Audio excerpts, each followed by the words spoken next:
Hello and welcome back to the channel. Today we're going to be talking about Frontier Airlines removing a deaf woman from their flight, mocking her, making fun of her for being deaf, and officially putting her on a no-fly list. Yeah, wonderful. We love autism in this house and we love calling it out. So, we're going to talk about this today. I myself am deaf, in case, hello, you are new, and I tend to travel a little bit for a living, for work travel. Not so much right now because of, COVID.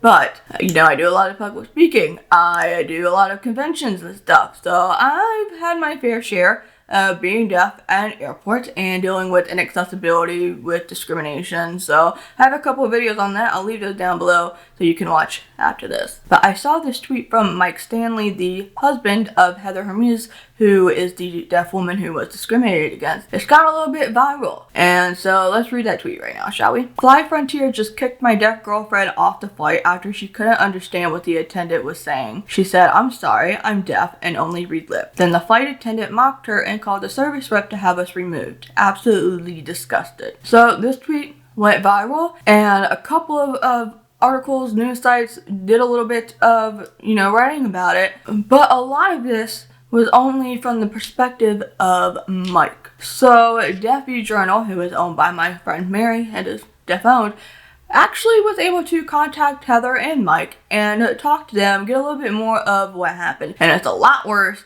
than what just these other articles, these hearing-owned articles have been saying, because we got down to the nitty-gritty. Mary got down to the nitty-gritty. And that's what deaf people do. We get down to the nitty-gritty.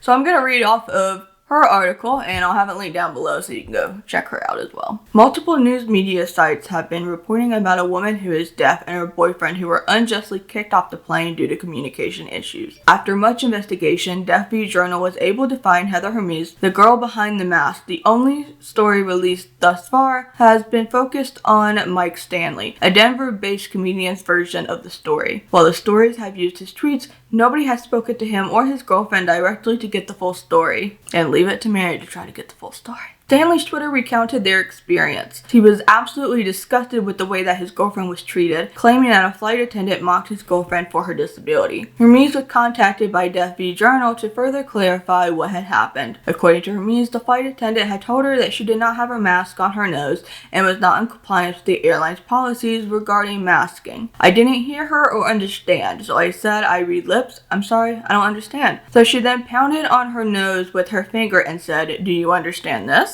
In one of the other articles, Mike Stanley does talk about how she was lifting her luggage to, put it in the overhead cabin. And so the mask had just accidentally, slipped down a little bit, which is what happens when you're moving. You're talking, your mask moves, you're trying to reach up, you're trying to reach down, your mask might fall off for a second, and then, you're going to try to get it back up, but, once you're done with what you're doing. And that is nowhere near the same as, deliberately putting your mask below your nose or on your chin, whatever, because you're like, I don't want to deal with masks, right? And I'm sure that would have been explained to the flight attendant, but alas. Also, to the flight attendant, so the way that this sounds, the way that it's described when she says, so then she pounded on her nose with her finger. When I think of the word pounded, I'm thinking that they're very aggressive, So I'm just wondering, ma'am, are you okay?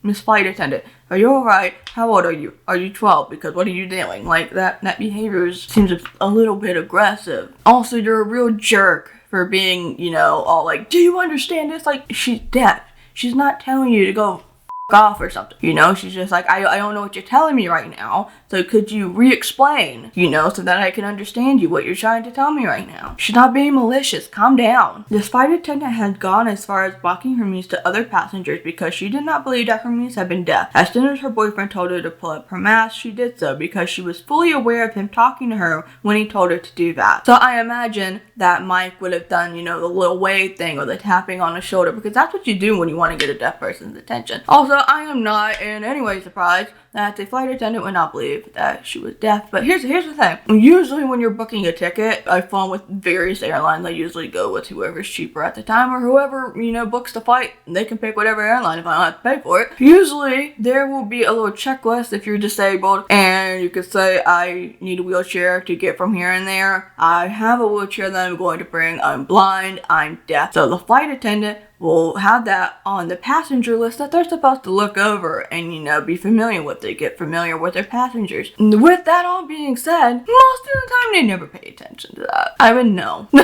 I would know because nobody ever gives me information, to let me know what's this and what's that. I think in all my years of flying, and especially in recent years when I started flying for work and checking that off, man, I've done a lot of flights. And maybe I can count on one hand how often they actually come to me with a written piece of paper or something typed up or whatever that lets me know all the information that I need to know. And then if we're in the middle of a flight and things are happening, they mostly never come up to me to tell me if there's any emergencies, That's a bit frustrating. Next, the attendant had gotten Hermes and Stanley kicked off the plane because she had been non-compliant with the same policies regarding masking that she failed to effectively communicate to Hermes just a few minutes before. Yeah, flight attendant, nobody was deliberately non-compliant. It was an accident when the mask just slipped and she told you that, hi, she couldn't understand you, so please repeat yourself efficiently. Hermes was offered two choices when she was back at the gate. Either she could get her money back for the tickets she had purchased, or they could put her on a different flight. She opted for her money back. This has still not been remedied by Frontier. So Frontier still hasn't refunded the money, and also if you're going to put her on a different flight, what's going to happen? Are they going to be accessible to her? Are they going to be accommodating? Are they going to treat her the way that she should be treated? Not be mocked for it being deaf and ridiculed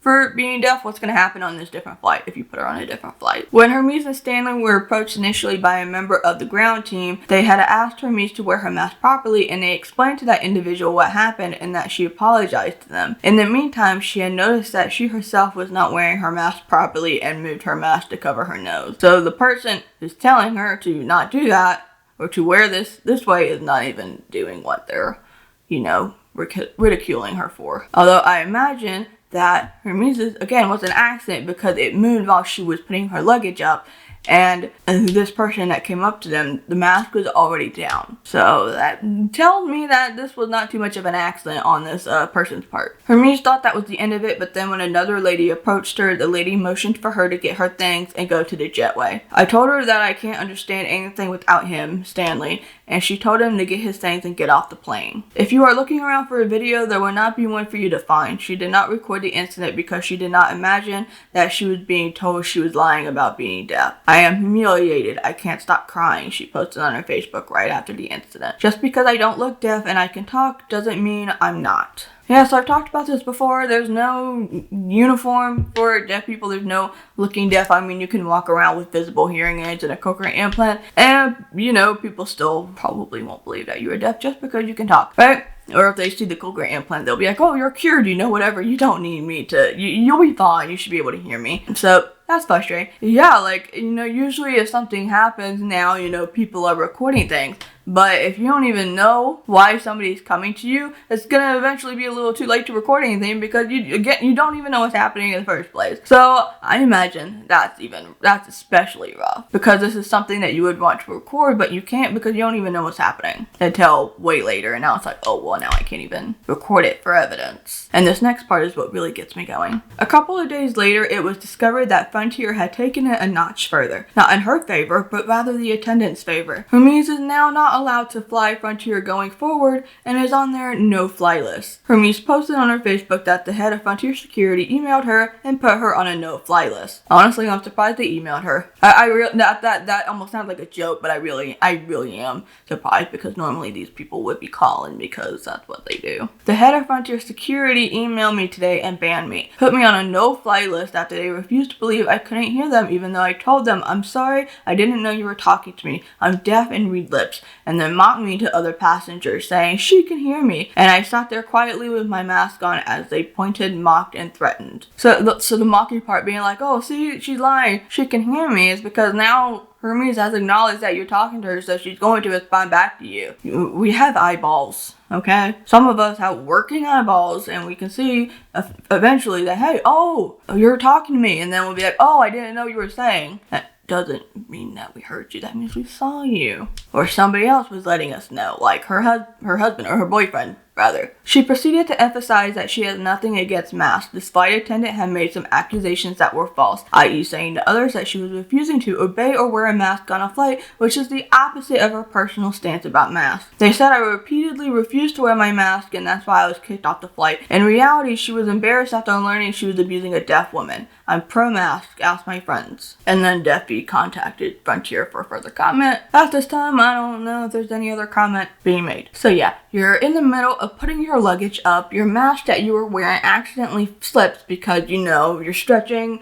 yourself, and that means your mask is going to move a little bit because your hair is touching it, or, you know, your shirt's, you know, getting caught up on it or something. You know, just things are happening, right? So that's going to make your mask slip off for a second, but then all of a sudden, somebody's coming over and distracts you from the fact that, oh, you're in the middle of putting your luggage on or up, but also that your mask moved. So eventually you would notice that your mask moved, but right now somebody else is coming up to you and, you know, trying to bother you and da-da-da-da. And again, there's nothing, or I might have mentioned this on, I've tried filming this like 5 times, so I don't even remember what I've covered and what I've not. But there's nothing wrong with the flight attendant coming over and reminding you that you need to put your mask up. There's nothing wrong with that. There's a mask mandate. That's what should be done. So nobody's going to fault the flight attendant for that. But when you are getting distracted, you know, for a second, you're not realizing, oh, my mask has slipped. You're focusing on this person now, except for the fact that, well, hey, she didn't know that the flight attendant was right there, and then eventually her boyfriend's gonna be like, hey, and then she's like, oh, and then there's this, you know, this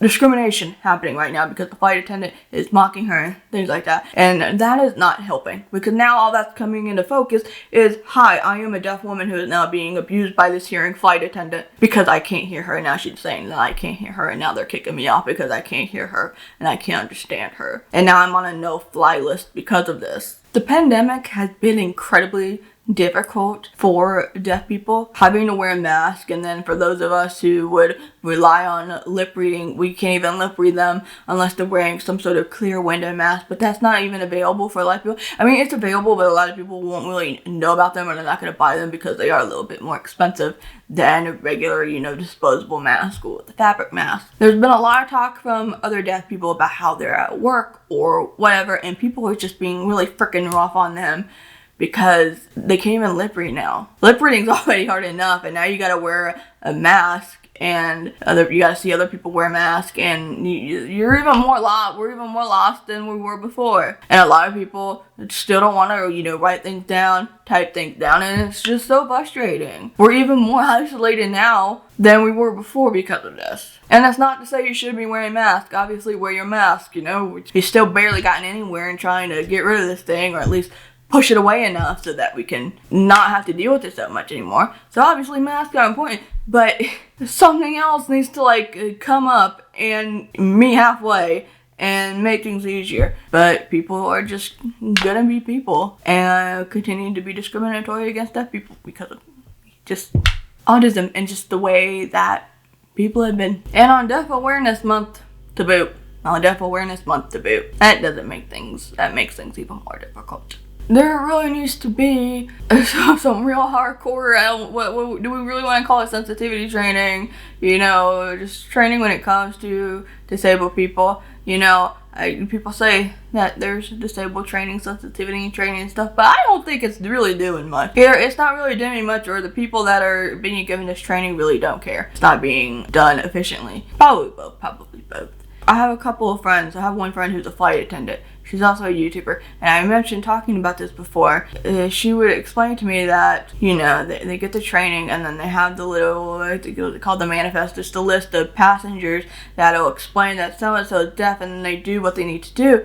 But, I mean, I'm the deaf person, you know, I've experienced this stuff, and it almost never actually, what they need to be doing almost never happens. Or, sometimes this happened once to me, you don't get what you need until the very end of the flight, when everything that should have been explained at the beginning of the flight 5 hours prior doesn't get explained to you until you're getting ready to land, and then you're like, what? So what can be done to make sure, hopefully, that the situation never happens again?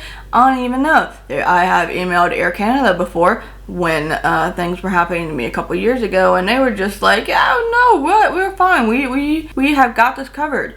And don't worry, so do you email all the airlines? Do you email the airports? Do we call them? What do we do? Because, you know, sometimes we explain these things so much, so often, over and over again, writing these things in articles, doing videos on them. Hi, but nothing really seems to change. And it's like, well, what do we do at this point? Because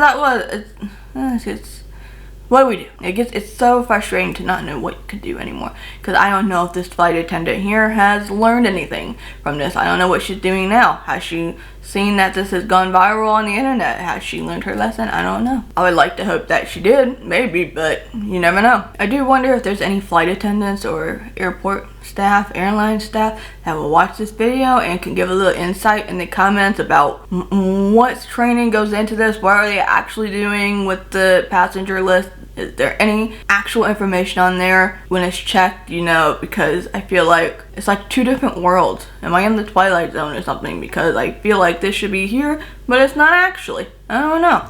Let me know, please. But that's all I gotta say on that for now. If there's an update, perhaps there will be an update video, but for now, that's what we got. Again, I will put Daffy's journal in the article down below so you can take a look if you would like. If you made it this far to the video, and thank you, I very much appreciate it. If you do want to support my work outside of watching these YouTube videos, I do have a Patreon. I will link that down below, so if you want exclusive content, mostly written essays, articles, things like that, a few dollars a month, I'll have that link down below again, and, you know, support is always welcome. I appreciate that very much, thank you. For further videos on deaf awareness and things of that sort, subscribe and hit that notification bell so you don't miss out on any future uploads. Thank you for watching. I appreciate it, and I will see you later.